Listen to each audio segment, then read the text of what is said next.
My name is Ben, and I'm 17. Ben Breedlove seemed to be the kind of kid everyone wanted to be. Bright, eternally cheerful, with his own popular TV show on YouTube. This is the best place for girls and guys to find the answers you need. He practically grew up on the lake behind his family's Austin, Texas home. Wake surfing was, to him, as natural as taking a walk. Woo!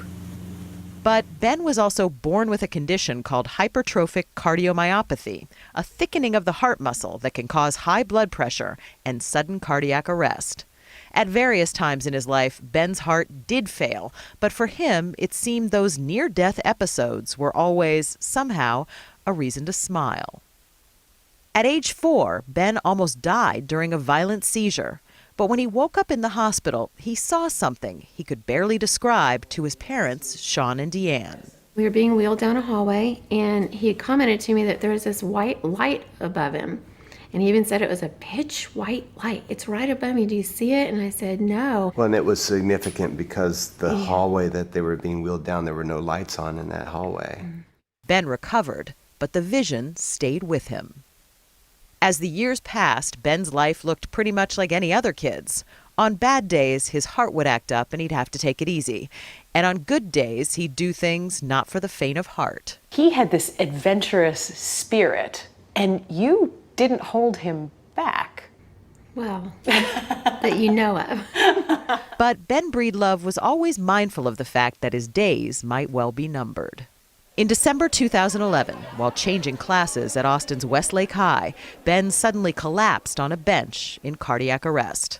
The school nurse and emergency techs managed to bring him back, and later on, Ben described what he believed was another glimpse of heaven. He said he was in a white room, and the peace was more than he could explain. He couldn't describe it. And he told big sister Allie that he'd seen a place he didn't want to leave. I asked him if he was happy that he had woken up, and he said, I guess, and he started crying really hard.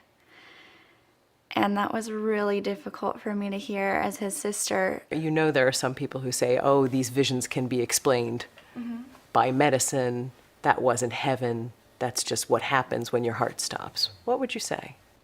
I could just see it in his eyes, this peace that he felt. He said it was unexplainable. 2.5 weeks later, on Christmas Day 2011, Ben was out by the trampoline playing with kid brother Jake when his heart gave out again. 18-year-old Ben Breedlove had cheated death before, but this time would be different. All the medical things went on for quite a while in the backyard and in the ambulance, and that whole time I just wondered where Ben really was. If he was still here in his body or if he had gone to where he couldn't wait to go. But when the heartbroken family came home from the hospital the next morning, a friend told them they hadn't seen the last of Ben. Not really. And as they were leaving, my business partner's wife said, and you're really gonna like the video.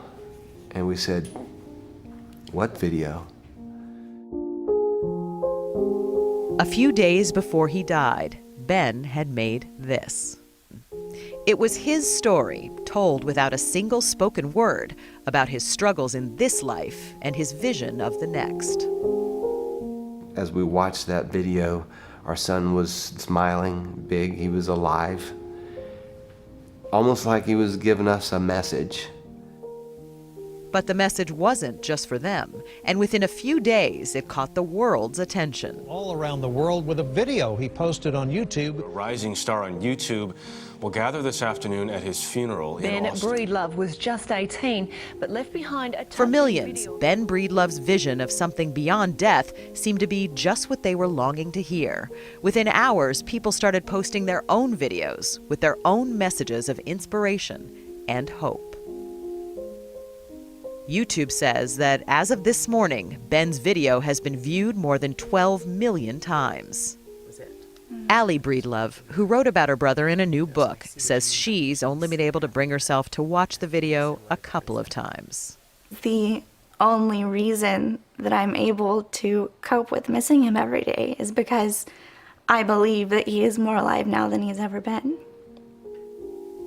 In 2011, an Associated Press poll of American adults asked, "Do you believe in angels?" Nearly 8 out of 10 said yes. Thanks to Ben Breedlove, there may well be a few more.